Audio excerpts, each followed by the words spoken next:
வணக்கம் நண்பர்களே. ஒரு நண்பர் எனக்கு ஒரு மெசேஜ் வந்து அனுப்பியிருந்தார். அதாவது தண்ணீர் வராத போர்வெலை எப்படி கண்டுபிடிப்பீங்க அப்படின்னு சொல்லி கேட்டிருந்தார்.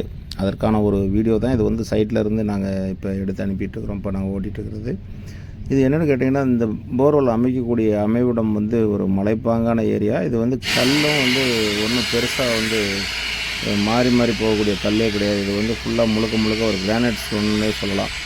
இதில் வந்து கொஞ்சமாக தண்ணி வருமானா அதுவும் வராது. கிட்டத்தட்ட நீங்கள் ஒரு 1000 அடி அமைச்சாலுமே கண்டிப்பாக இந்த இடங்களில் தண்ணீர் வராது.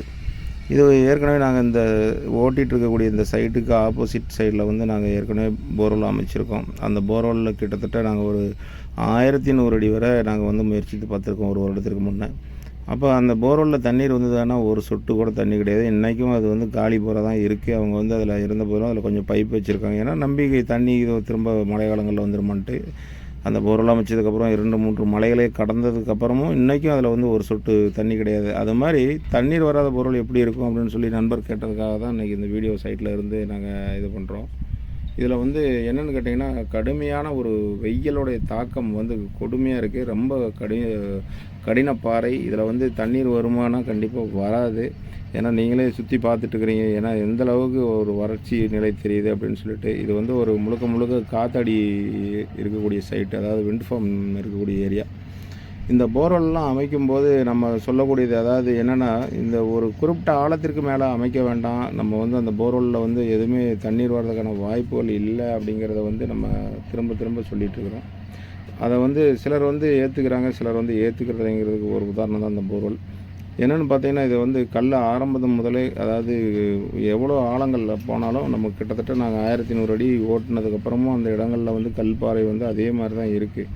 இப்போ நம்ம வந்து இந்த சைட்டில் வந்து 2வது போர் வந்து அமைச்சிட்ருக்குறோம். முதல் போர் அமைச்ச இடத்துலேருந்து கொஞ்சம் தள்ளியாவது போர்வெல் அமைச்சிருக்கலாம். அவங்க வந்து இந்த நீரோட்டம் பார்க்குறவங்க அவங்கள கூட்டிகிட்டு வந்து வச்சுட்டு அவங்க சொல்லக்கூடிய விஷயங்களை மட்டும்தான் கேட்குறாங்க. ஏன்னா அவங்க சொல்கிறது உண்மை அப்படிங்கிறது அவங்க நினைக்கிறாங்க. ஏற்கனவே இந்த போர்வெல் ஃபஸ்ட் போர்வெல் வந்து முழுக்க ஃபெயிலியர்.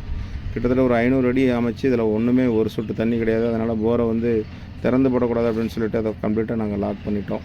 ஏன்னா வந்து அவங்க அப்படியே இருக்கட்டும் அப்படின்னு தான் சொன்னாங்க.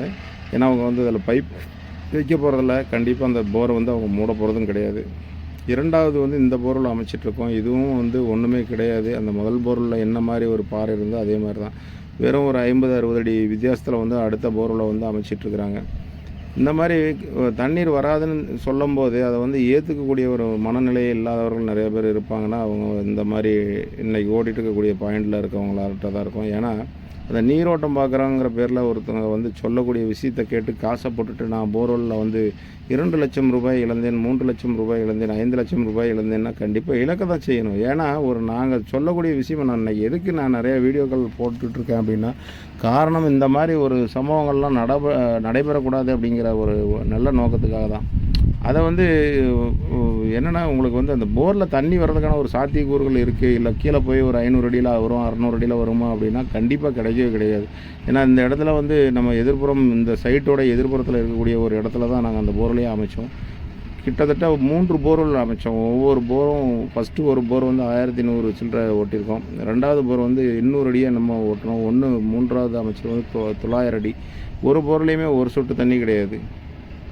அப்போ இந்த இடம்லாம் வந்து ஏன் அவங்க திரும்ப அதை வந்து முயற்சிக்கிறாங்க அப்படிங்கிறது எங்களுக்கும் தெரியல. ஏன்னா அந்த நீரோட்டம் பார்க்குறோன்னு இன்னும் எவ்வளோ காலங்கள் தான் இதெல்லாம் வந்து நடக்குமோ அப்படிங்கிறது தெரியல. நம்ம கூடுமான வரை சொல்லி பார்த்துட்டோம். இந்த இடத்துல வந்து தண்ணீர் இருக்குவதற்கான ஒரு வாய்ப்பே இல்லை. நீங்கள் வந்து மேற்கொண்டு இதில் வந்து இப்போ பைசாவை வந்து முடக்க வேண்டாம். ஒரு 300 அடி வேணுன்னா நம்ம ஓட்டி பார்த்துட்டு நிப்பாட்டிடுவோம் அப்படின்னு சொல்லிட்டு, இதை கூட நாங்கள் ஒரு மணி நேரம் நிப்பாட்டி போட்டதுக்கப்புறம் கூட ஒரு குடம் தண்ணி இதில் வரல.